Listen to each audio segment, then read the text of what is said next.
Bob, I want to read Dr. Fauci's view of the president. Page 353, the president is on a separate channel. Fauci later told others Trump's leadership was rudderless. Fauci marveled at Trump, who would hopscotch from one topic to another. His attention span is like a minus number, Fauci said privately. Trump seemed interested in one outcome. His sole purpose is to get reelected, Fauci told an associate.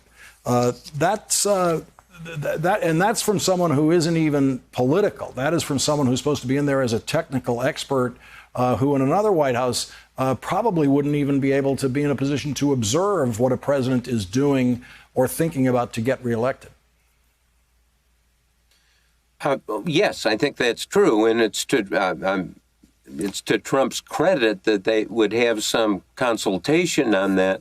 But as Fauci said, when you're talking to somebody and they're hopscotching all around and they have a minus attention span, which is notorious with Trump, it's not particularly useful. And it's one of the sadnesses in all of this. I have to return to that there is a non-decision-making process. There's no order. There's no, hey, let's sit around the table and talk about things. There is Trump's tweets and his impulses, and the idea that the United States is run in this way. And as you see, Trump just recently seesawing back and forth. He kept telling me he played down the virus. And just, I guess the other night he said, well, he upplayed it, whatever that means. That's a new word. Suppose you're a person who wants to know what's going on in the country, and you're not particularly political. You're looking at this and you're saying, how do I make sense out of this? How do I protect my family? How do we make family decisions about travel, about schooling, about medical care? And there is no guidance from the President of the United States. It's my view from doing all this work on president that the president has that sacred trust.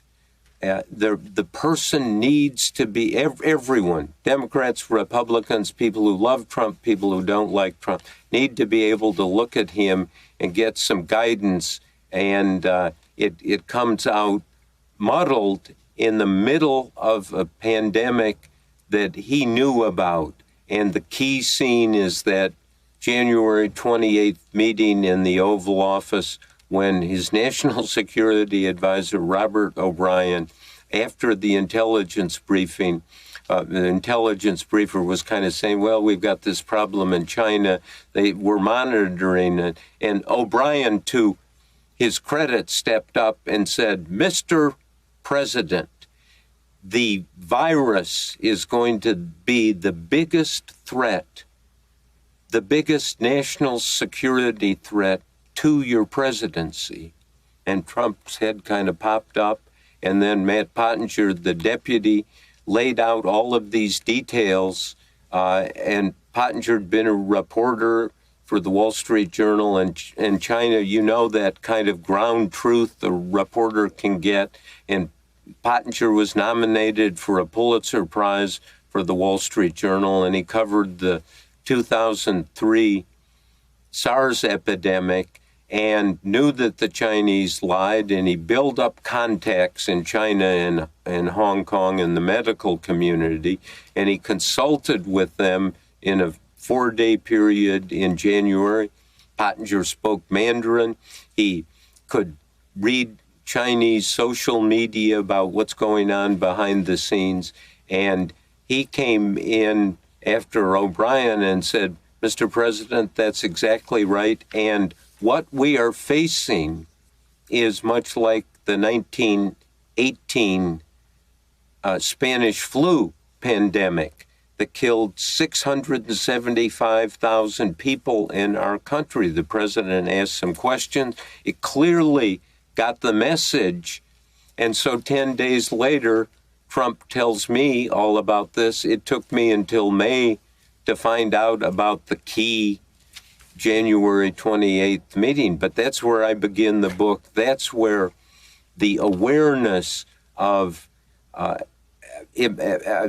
you listen to it, and I looked through my reporting, and I had one of my assistants, Evelyn Duffy. She said, "We're going to what we've written here about this. We're going to reverse engineer it." And she went back and read all the interviews of everyone about this and said, "Yes, this is exactly what we got from witnesses and participants." And the record, and this is as if somebody had called Franklin Roosevelt or his national security team and said, the Japanese are going to bomb Pearl Harbor in 3 days. And Franklin Roosevelt said, well, we don't want to tell people because that will create panic. And the president failed in that core response. I'm sorry, Lawrence, for getting emotional about this, but I feel this way, and I feel the evidence is overwhelming, and people can accept it or reject it. But this is what I found, and this is the nature of the presidency we are living in, and it's frightening, quite frankly.